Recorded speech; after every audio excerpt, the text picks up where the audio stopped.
चलो अब आगे देख लेते हैं कक्षा 10वीं के आईएमपी प्रश्न के ये अंतिम पार्ट है।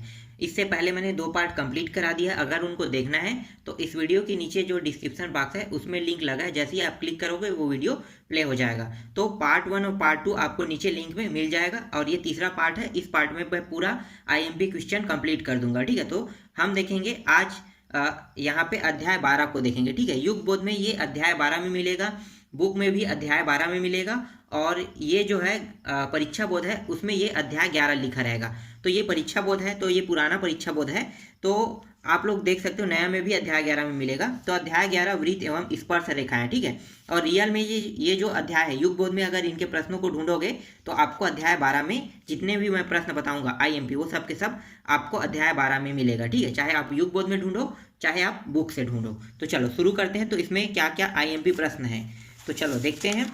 तो यहाँ पे देखो, यहाँ पे हमें देखना है। ठीक है, यहाँ पे डायरेक्ट आते हैं। यहाँ पे देखो तीसरा प्रश्न है। तीसरा प्रश्न में देखो प्रश्न का नाम देख लो और यहाँ पे देखो इसका उत्तर भी है। ठीक है, तो प्रश्न का नाम और उत्तर देख सकते हो। ये पुराना परीक्षा बोध है इसलिए आपको क्रम से नहीं मिलेगा, इसीलिए मैं आपको यहाँ पे नाम भी दिखा रहा हूँ। ठीक है, तो वृत्त देखो, वृत्त की त्रिज्या ज्ञात कीजिए यदि जीवा की लंबाई तथा केंद्र से दूरी 8 सेंटीमीटर और 3 सेंटीमीटर है। ठीक है, तो ये प्रश्न का नाम है, आप ये चित्र से ढूंढ सकते हो। ठीक है, यहाँ पे देखो चौथा प्रश्न। ठीक है, आपके नए परीक्षा बोध में ये नहीं मिलेगा, ये पुराना परीक्षा बोध है, इसलिए आप लोग नाम को स्पष्ट देख लो। ठीक है, तो सभी के नाम देखते जाना आप लोग। ये प्रश्न है आईएमपी है। ठीक है, और इसके बाद देखते हैं डायरेक्ट, इसके बाद हम आ जाते हैं डायरेक्ट छठवां प्रश्न में आ जाते हैं। ठीक है, तो आप छठवां प्रश्न देखो यहाँ पे। ठीक है, ये वाला प्रश्न आईएमपी प्रश्न है, इसको भी आपको देखना है। इसके बाद आ जाते हैं डायरेक्ट यहाँ पे, कहाँ पे है, 11वां 12वां 14वां नहीं, इसके बाद है सीधा डायरेक्ट दीर्घोत्तरी प्रश्न में आते हैं। ठीक है, तो दीर्घोत्तरी प्रश्न देखो यहाँ पे। तो दीर्घोत्तरी प्रश्न क्रमांक 3 देखना है आपको। प्रश्न का मतलब जो नाम है उसको आपको स्पष्ट देखना है। ठीक है, सिद्ध कीजिए कि चक्रीय चतुर्भुज के सम्मुख कोणों का योग 180 अंश का होता है। तो यहाँ से जो इस अध्याय से 3 नंबर के प्रश्न बनेंगे, अध्याय यहाँ पे इस अध्याय से और इसके अगले अध्याय से 3-3 नंबर के प्रश्न बनेंगे। चलो आगे देखते हैं। इसके बाद यहाँ पे देखो चौथा प्रश्न, मैं इसीलिए कुछ समय तक के रोक रहा हूँ। ठीक है, तो यहाँ पे आप देख सकते हो ये प्रश्न आईएमपी है, ये भी प्रश्न आपको एग्जाम में देखने को मिल सकता है। इसके बाद यहाँ पे आईएमपी प्रश्न में देखो गणित में ये भी प्रश्न आईएमपी है। मैं थोड़ा देर रुक रहा हूँ। ठीक है, जिससे क्या होगा आप आसानी से टिक पार सकते हो रुकने के बाद। तो ये वाला प्रश्न और ये चित्र भी मिलेगा आपको, तो आप लोग इस चित्र से भी ढूंढ सकते हो। ठीक है, चलो आगे देखते हैं। इसके बाद इस अध्याय से देख लेते हैं और आईएमपी प्रश्न क्या है। इसके बाद डायरेक्ट देखो यहाँ पे 7वां प्रश्न है। ठीक है, ये आईएमपी प्रश्न है, इसको आपको देखना है, ये चित्र से आपको ढूंढ सकते हो। ठीक है, इसके बाद आते हैं यहाँ पे देखो, यहाँ पे मैंने प्रश्न लिखा है। ठीक है, ये आपको नए परीक्षा बोध में ये प्रश्न मिल जाएगा। आप देख सकते हो एक वृत्त के केंद्र से 5 सेंटीमीटर दूरी पर स्थित जीवा की माप 24 सेंटीमीटर है, वृत्त की व्यास ज्ञात कीजिए। ठीक है, तो वृत्त की व्यास ज्ञात करने वाला ये नए परीक्षा बोध में ये क्वेश्चन मिल जाएगा, पुराने में नहीं है ये, इसलिए मैंने यहाँ पे ऐड किया है इसको। इसके बाद आगे आ जाते हैं अध्याय 13 में आते हैं। ठीक है, तो अध्याय 13 देखो, तो अध्याय 13 जो है यहाँ पे परीक्षा बोध में आपको ये अध्याय 12 लिखा हुआ मिलेगा, ये अध्याय 13 है। तो अध्याय 13 में क्या है, रचना दिया हुआ। ठीक है, तो रचना को आपको युग बोध में अध्याय 13 में ढूंढना है और परीक्षा बोध में आपको अध्याय 12 में ढूंढना है। तो अध्याय 12 में देखो प्रश्न मैं दिखा देता हूँ। यहाँ पे दीर्घोत्तरी प्रश्न क्रमांक 1 यहाँ पे है। ठीक है, तो देखो ये वाला प्रश्न आईएमपी है, यहाँ पे चित्र आपको इस तरह से बना हुआ मिलेगा, उसको टिक करना है। इसके बाद देखो प्रश्न क्रमांक दूसरा भी आपको आईएमपी ये भी, इसको भी टिक करना है, ये इस तरह से रहेगा और इसका चित्र जो रहेगा वो ऐसा बना मिलेगा। ठीक है, इसके बाद तीसरा प्रश्न भी आईएमपी है, देखो यहाँ पे इस नाम से ढूंढना है और वहाँ पे आपको चित्र बने हुए मिलेगा इस तरह से। ठीक है, तो चित्र से भी आप ढूंढ सकते हो। इसके बाद यहाँ पे देखो चौथा प्रश्न भी आईएमपी है। ठीक है, चित्र इस तरह से मिलेगा। फिर आपको मैं दिखा देता हूँ 5वां प्रश्न है, ये भी आईएमपी प्रश्न है, चित्र आपको इस प्रकार से देखने को मिलेगा। ठीक है, तो इस चित्र वाले को आपको टिक करना है। फिर इसके बाद देखो नेक्स्ट प्रश्न दिखाते हैं, छठवां प्रश्न। तो देखो ये रहा छठवां प्रश्न। ठीक है, तो ये भी आईएमपी प्रश्न है। इसके बाद यहाँ पे जो चित्र बने आपको दिखाई देगा, ये प्रश्न दिखाई देगा। ठीक है, इसके बाद देखो 7वां प्रश्न है, यहाँ पे ये वाला नाम से मिलेगा और आपको चित्र देखने को मिलेगा, ये वाला चित्र। ठीक है, तो चित्र से आप ढूंढ सकते हैं। 7वां प्रश्न है। यहाँ पे 8वां भी इंपॉर्टेंट है, यहाँ पे 8वां प्रश्न आपको दिखा देता हूँ। ठीक है, ये 8वां प्रश्न है और इसके बाद आपको चित्र से ढूंढना है, तो आप इस चित्र से ढूंढ सकते हो। 9वां प्रश्न देखो, ये भी आईएमपी प्रश्न है और इसका जो चित्र रहेगा वो कुछ इस प्रकार से रहेगा। ठीक है, तो ये 9वां प्रश्न आईएमपी हो गया। 10वां प्रश्न देखते हैं। ठीक है। 10वां प्रश्न ये रहा, ठीक है। तो आपको इस नाम से ढूंढना है, अगर वो नाम न मिले तो आप चित्र को ये वाला चित्र ढूंढ सकते हैं, ठीक है। तो आपको आसानी से मिल जाएगा ये सब। इसके बाद आगे देखते हैं, और इसमें क्या IMP है, बस इसमें उतना ही IMP प्रश्न था।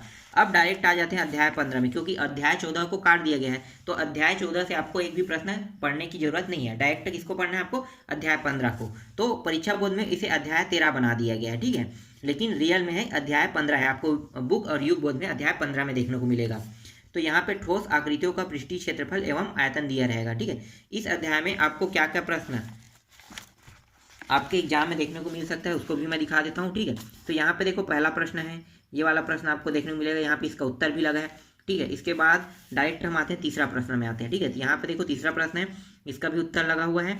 इसके बाद देखो चौथा प्रश्न है, चौथा प्रश्न का भी उत्तर लगा हुआ है। ये सभी प्रश्न बहुत ही आसान प्रश्न है, ठीक है, बहुत ही आसान प्रश्न। आप लोग इसे बहुत ही आसानी से हल करना सीख जाओगे। इसके बाद ये वाला प्रश्न देखना, इसका उत्तर भी यहाँ पे लगा हुआ है। फिर इसके बाद देखो छठवां प्रश्न है, यहाँ भी इसके उत्तर लगा हुआ है। इसके बाद सातवां प्रश्न देखो, सातवां प्रश्न भी यहाँ पे है। अध्याय 13 में आप जितने भी प्रश्न देखोगे, ठीक है, उसमें जितने भी प्रश्न दिए रहेंगे अध्याय 13 में अति लघुत्तरी प्रश्न, सभी के सभी अति लघुत्तरी प्रश्न को आपको देखना है। तो मुझे अब तो आगे बताने की जरूरत नहीं है, क्योंकि जितने भी अति लघुत्तरी प्रश्न है आपको सबको देखना है। इस प्रश्न को भी देखना है। अगर 2017 का CSET में आया ये प्रश्न नहीं होगा तो आप लोग यहाँ पे टिक कर लेना, ठीक है, ये प्रश्न वहाँ पे होगा। चलो 8वां देख लेते हैं, 9वां देख लेते हैं। 9वां का उत्तर भी लगा है ये वाला, ठीक है, इसको भी देख लो। 10वां प्रश्न दिखा देता हूँ मैं आपको, ठीक है, ये 10वां प्रश्न है। इसके बाद देखो 11वां प्रश्न देख लेते हैं, ठीक है, ये 11वां प्रश्न है। फिर 12वां प्रश्न भी IMP है, क्योंकि ये सभी है अति लघुत्तरी, तो मैंने यहाँ पे सभी को IMP के तौर पे चिन्हित किया है, ठीक है, तो ये भी IMP है। 14वां प्रश्न भी है, ये भी IMP है। जितने भी प्रश्न इसमें अति लघुत्तरी वो सभी के सभी IMP प्रश्न है। 15 भी IMP है, 16 प्रश्न भी IMP है, ठीक है, 17वां प्रश्न भी यहाँ पे IMP है। इसके बाद देखो 18वां है, वो भी IMP है। 19वां प्रश्न देख लो, 19वां भी IMP है, ठीक है। इसके बाद 20वां प्रश्न देखते हैं, 20वां प्रश्न का उत्तर भी लगा है, ये भी IMP प्रश्न है, ठीक है, तो ये भी IMP हो गया। इसके बाद देख लेते हैं और कितने प्रश्न इसमें 21वां प्रश्न है, ये भी IMP है, ठीक है। तो जितने भी प्रश्न यहाँ पे दिए हैं ना सबके सबको आपको क्या लेना है, अति लघुत्तरी प्रश्न में IMP लेना है। अब एक प्रश्न छूट रहा है, इसको भी आप लोग देख लेना, छोड़ोगे क्यों, ठीक है, सभी प्रश्नों को आप लोग देख लेना। अब आ जाते हैं लघुत्तरी प्रश्न में। तो देखो लघुत्तरी प्रश्न में ये वाला प्रश्न IMP है, ठीक है, तो आपको इसको ढूंढना है। तो त्रिज्या 14 सेंटीमीटर और ऊंचाई 10 सेंटीमीटर रहेगा, ठीक है, इस नाम से आप ढूंढ लेना, ठीक है। आगे देखते हैं। इसके बाद है, अगर आपके परीक्षा बोर्ड में ये प्रश्न नहीं होगा तो आप ऐड कर लेना, ठीक है, लेकिन ये प्रश्न जितने भी मैं बता रहा हूँ ये सबके सब IMP प्रश्न है। इसका उत्तर भी यहाँ पे लगा हुआ है, ठीक है, ये देख लो।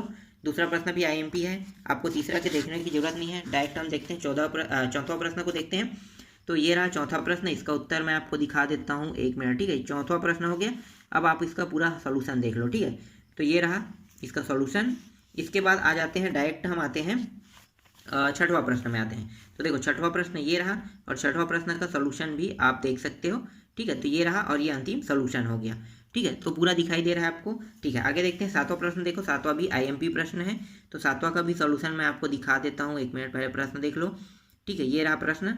अब लास्ट बस थोड़ा सा बाकी, इसको भी देख लो, ये रहा हल, ठीक है। तो ये सातवां प्रश्न है, ये भी IMP प्रश्न है। इसके बाद यहाँ पे देखो 8वां प्रश्न, यहाँ पे इसका भी सॉल्यूशन लगा हुआ है।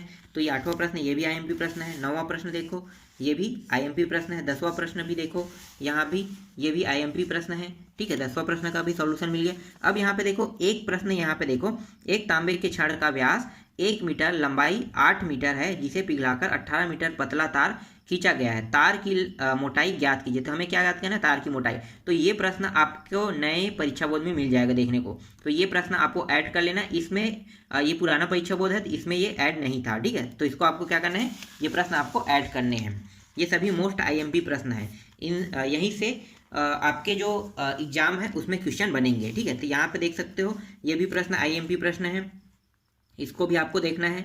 इसका सॉल्यूशन पूरा दिखाई दे रहा है कि नहीं दिखाई दे रहा है, ठीक है, मैं दिखा देता हूँ, ठीक है, यहाँ तक पूरा दिखाई दे रहा है, ठीक है। आगे देखते हैं। इसके बाद डायरेक्ट देखना है हमें 13वां प्रश्न को देखना है। तो देखो 13वां प्रश्न है, ठीक है, तो ये भी IMP प्रश्न है, इसको भी आपको देखना है। अब इसका सोल्यूशन मैं पूरा दिखा देता हूँ, ठीक है। तो ये रहा पूरा सोल्यूशन आपको मिल गया, ठीक। इसके बाद देख लेते हैं डायरेक्ट 15वां प्रश्न को देखते हैं। 15वां प्रश्न देखो यहाँ पे, ठीक है, ये वाला प्रश्न भी IMP है। अब इसका सोल्यूशन दिखाता हूँ मैं आपको, तो ये रहा इसका सोल्यूशन, ठीक है। इसके बाद 16वां प्रश्न देखो, 16वां भी IMP प्रश्न है। ये प्रश्न अभी आपके शायद असाइनमेंट में आया था, ठीक है। तो ये प्रश्न भी IMP प्रश्न है। चलो इसका भी टोटल सॉल्यूशन दिखा देता हूँ। तो ये रहा, इसका सॉल्यूशन कंप्लीट है, ठीक। आपको सारे प्रश्नों को उत्तर मतलब सारे प्रश्नों मिल गए और इसका उत्तर भी यहाँ पे लगा हुआ था, ठीक है। चलो अब आगे दिखाते हैं, आपको अध्याय 16 दिखाते हैं, ठीक है। तो अध्याय 16 ये रहा। अध्याय 16, इसमें अध्याय 14 लिखा रहेगा, आंकड़ों का विश्लेषण है। तो इस अध्याय से भी आपको प्रश्न देखने को मिलेगा। इसमें जितने भी प्रश्न हैं परीक्षा बोर्ड में, वो सारे के सारे प्रश्नों को देखना है, एक भी प्रश्न नहीं छोड़ना है, ठीक है। इसमें बहुत कम प्रश्न है, आप सभी प्रश्नों को बना के देखना, क्योंकि यहाँ पे सभी प्रश्न IMP, इसलिए इसमें मुझे क्वेश्चन बताने की जरूरत नहीं है। लेकिन बाई चांस अगर आपको देखना है तो देखो मैं यहाँ पे कुछ प्रश्न दिखा देता हूँ। फिलहाल तो सभी IMP है, ठीक है। जैसे कि देखो ये वाला प्रश्न है, मोस्ट IMP में जाएगा, क्योंकि ये प्रश्न आपको ध्यान देना ही है, क्योंकि ये मोस्ट IMP क्वेश्चन है। फिलहाल सभी प्रश्नों को देखना है, सभी IMP है, लेकिन मैं यहाँ पे मोस्ट IMP के तौर पे 2-3 प्रश्न दिखा रहा हूँ, ठीक है। जैसे कि देखो ये वाला प्रश्न है, ये भी मोस्ट IMP है। यहाँ पे देख सकते हो तालिका आपको इस प्रकार से देखने को मिलेगा, ठीक है। ये प्रश्न है। इसके बाद मैं आपको दिखा देता हूँ यहाँ पे ये वाला प्रश्न, ठीक है। ये 11वां देखो, ये वाला प्रश्न है, ये भी मोस्ट IMP है। तो ये प्रश्न आपको देखने को मिल सकता है। ये मोस्ट IMP में मैं बता रहा हूँ, 2-3 प्रश्न जो बता रहा हूँ, ये इनमें तीनों में से कोई एक प्रश्न फिक्स है आना, ठीक है। लेकिन आपको सभी प्रश्नों को देखना है, क्योंकि मैंने जितने भी प्रश्न यहाँ पे देखे वो सब के सब IMP थे। इसीलिए मैं ये कह रहा हूँ, इस अध्याय में आपको परीक्षा बोर्ड के सभी प्रश्नों को देखना है, एक भी नहीं छोड़ना है, ठीक है। तो इस तरह से ये पूरा अध्याय कंप्लीट हो गया। जितने भी यहाँ पे मुझे IMP प्रश्न आपको बताने थे, पूरा का पूरा मैंने बता दिया। और सभी प्रश्नों की आप अच्छे से तैयारी करना, क्योंकि यहाँ से आपके बोर्ड एग्जाम में प्रश्न आपको देखने को मिलेगा।